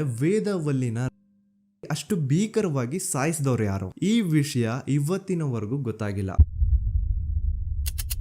1986 ಅಲ್ಲಿ ನಡೆದಂತಹ ಪದ್ಮಲತಾ ಕೇಸ್. ಪದ್ಮಲತಾ ಅವ್ರ ತಂದೆ ಕಮ್ಯುನಿಸ್ಟ್ ಪಾರ್ಟಿನ ಲೀಡರ್ ಇರ್ತಾರೆ. ಅವ್ರ ರಿಯಲ್ ನೇಮ್ ಏನು ಅಂತ ನಮಗ್ ಗೊತ್ತಾಗಿಲ್ಲ, ಬಟ್ ಈ ವಿಡಿಯೋದಲ್ಲಿ ಅವ್ರ ಹೆಸರು ಲಕ್ಷ್ಮಣ್ ಅಂತ ಅನ್ಕೊಳ್ಳಿ. ಸೊ ಕಮ್ಯುನಿಸ್ಟ್ ಪಾರ್ಟಿನ ಲೀಡರ್ ಇರುವಂತಹ ಲಕ್ಷ್ಮಣ್ ಅವ್ರಿಗೆ ಊರಲ್ಲಿ ತುಂಬಾನೇ ಸಪೋರ್ಟ್ ಇರುತ್ತೆ, ಊರಿನ ಜನರ ಫೇವ್ರೇಟ್ ಇರ್ತಾರೆ ಇವರು. ಅಂಡ್ ಅದೇ ವರ್ಷ ಅಂದ್ರೆ 1986 ಅಲ್ಲಿ ಪಂಚಾಯತ್ ಎಲೆಕ್ಷನ್ ಬೇರೆ ಇರುತ್ತೆ ಅಂಡ್ ಎಲ್ರಿಗೂ ಗೊತ್ತಿತ್ತು ಲಕ್ಷ್ಮಣೆ ಗೆಲ್ಲೋದು ಅಂತ. ಆ ಪಂಚಾಯತ್ ಎಲೆಕ್ಷನ್ ಅಲ್ಲಿ ಲಕ್ಷ್ಮಣ್ಣ ಆಪೋಸಿಟ್ ಗೌಡ್ರಿಗೆ ತುಂಬಾ ಬೇಕಾಗಿರೋರು ಒಬ್ರು ನಿಂತಿರ್ತಾರ ಅಂಡ್ ಅವ್ರಿಗೂ ಗೊತ್ತಿತ್ತು ಎಲೆಕ್ಷನ್ ಏನಾದ್ರು ಆದ್ರೆ ಲಕ್ಷ್ಮಣ ಎಲೆಕ್ಷನ್ ಅಲ್ಲಿ ಗೆಲ್ಲೋದು ಅಂತ. ಸೊ ಎಲ್ಲಿ ಸೋತೋಗ್ಬಿಡ್ತೀವೋ ಅನ್ನೋ ಭಯಕ್ಕೆ ಆ ಗೌಡ್ರು ಕಡೆ ಅವ್ರು ಏನ್ ಮಾಡ್ತಾರೆ, ಲಕ್ಷ್ಮಣ್ಣ ಅಪ್ರೋಚ್ ಮಾಡಿ ಮುಚ್ಕೊಂಡು ಈ ಪಂಚಾಯತ್ ಎಲೆಕ್ಷನ್ ಅಲ್ಲಿ ನಿನ್ ನಾಮಿನೇಷನ್ ನ ಕ್ಯಾನ್ಸಲ್ ಮಾಡು ಅಂತ ವಾರ್ನಿಂಗ್ ಕೊಡ್ತಾರ. ಆದ್ರೆ ಲಕ್ಷ್ಮಣ್ ಅವರು ಅಂಜದೆ ನೀವ್ ಏನ್ ಮಾಡ್ತಿರೋ ಮಾಡ್ಕೊಳ್ರಿ, ಆದ್ರೆ ನಾನ್ ಮಾತ್ರ ನಾಮಿನೇಷನ್ ನ ಕ್ಯಾನ್ಸಲ್ ಮಾಡಲ್ಲ ಅಂತ ಆ ಗೌಡ್ರು ಕುಟುಂಬನ ಎದುರು ಹಾಕೋತಾರ. ದೆನ್ ಎಂತ ಕೋಇನ್ಸಿಡೆನ್ಸ್ ನೋಡಿ, ನೆಕ್ಸ್ಟ್ ಡೇನೆ ಲಕ್ಷ್ಮಣ್ ಅವ್ರ ಮಗಳು ಪದ್ಮಲತಾ ಕಿಡ್ನಾಪ್ ಆಗ್ತಾಳ. ಸುಮಾರು 56 ದಿನ ಅವಳನ್ನ ಯಾರೋ ಕಿಡ್ನಾಪ್ ಮಾಡ್ತಾರೆ ಅಂಡ್ ಆ 56 ದಿನ ಡೈಲಿ ಅವಳನ್ನ ಶೋಷಣೆ ಕೂಡ ಮಾಡ್ತಾರ. ನಂತರ 56 ದಿನ ಆದ್ಮೇಲೆ ಪದ್ಮಲತನ ಬಾಡಿ ನೇತ್ರಾವತಿ ನದಿಲಿ ತೇಲ್ತಾ ಸಿಗುತ್ತಾ. ಆಸ್ ಎಕ್ಸ್ಪೆಕ್ಟೆಡ್ ಈ ಕೇಸಲ್ಲೂ ಪೊಲೀಸ್ ಅವ್ರ ಕಡೆಯಿಂದ ಪ್ರಾಪರ್ ಇನ್ವೆಸ್ಟಿಗೇಷನ್ ಆಗಲ್ಲ ಅಂಡ್ ಯಾರ್ ಪದ್ಮಲತನ ಕಿಡ್ನಾಪ್ ಮಾಡಿದ್ರು, ಯಾರು ಅವಳನ್ನ 15 ದಿನವರೆಗೂ ಶೋಷಣೆ ಮಾಡಿ ನಂತರ ಅವಳನ್ನ ಅಷ್ಟು ಭೀಕರವಾಗಿ ಸಾಯಿಸಿದ್ರು ಅಂತ ಇವತ್ತಿನ ದಿನದವರೆಗೂ ಗೊತ್ತಾಗಿಲ್ಲ.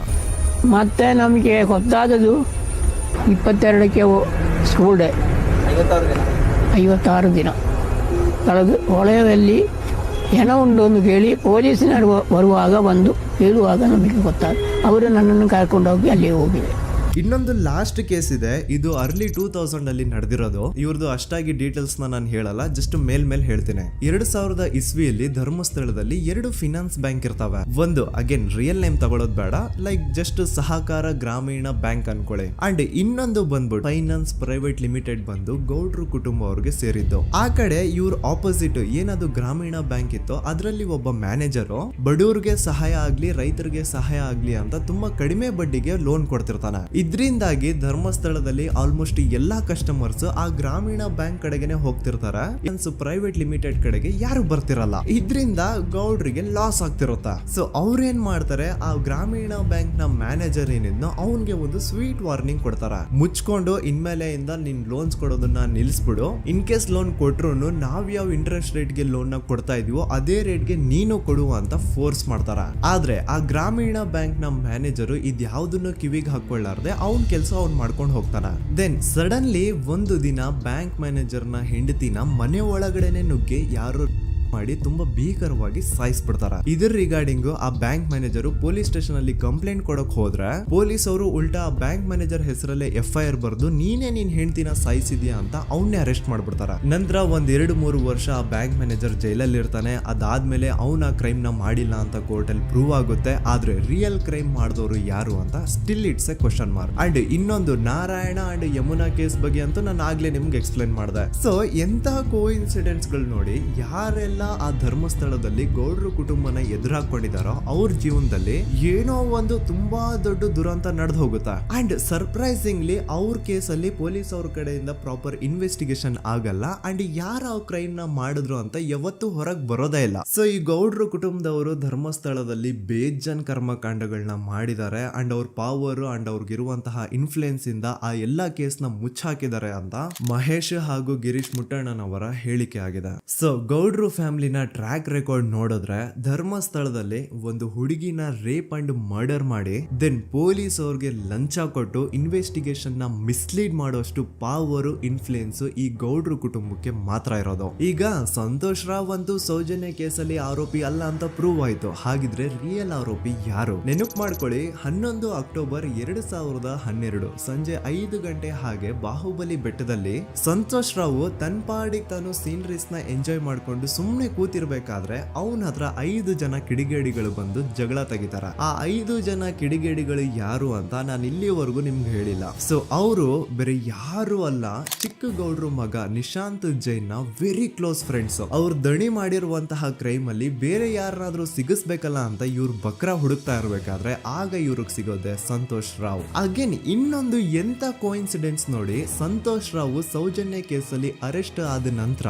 ಚಿಕ್ಕ ಗೌಡ್ರು ಮಗ ನಿಶಾಂತ್ ಜೈನ್ ದೇಶನೇ ಬಿಟ್ಟು ಹೋಗ್ಬಿಡ್ತಾನ. ಈ ಕೇಸಲ್ಲಿ ಚಿಕ್ಕ ಗೌಡ್ರು ಮಗ ಇನ್ವಾಲ್ವ್ಮೆಂಟ್ ಇದೆ ಅಂತ ಯಾರಿಗೂ ಡೌಟೇ ಬರ್ತಾ ಇರ್ಲಿಲ್ಲ. ಡೌಟ್ ಯಾವಾಗ ಬಂತು ಅಂದ್ರೆ ಆ 5 ಜನ ಕಿಡಿಗೇಡಿಗಳು ಯಾರು ಸಂತೋಷ್ನ ಈ ಒಂದು ಕೇಸಲ್ಲಿ ಸಿಗಾಕ್ಸಿದ್ರು ಆ 5 ಜನರಲ್ಲಿ ಒಬ್ಬ ರವಿ ಪೂಜಾರಿ ಅಂತಾನು ಇರ್ತಾನೆ.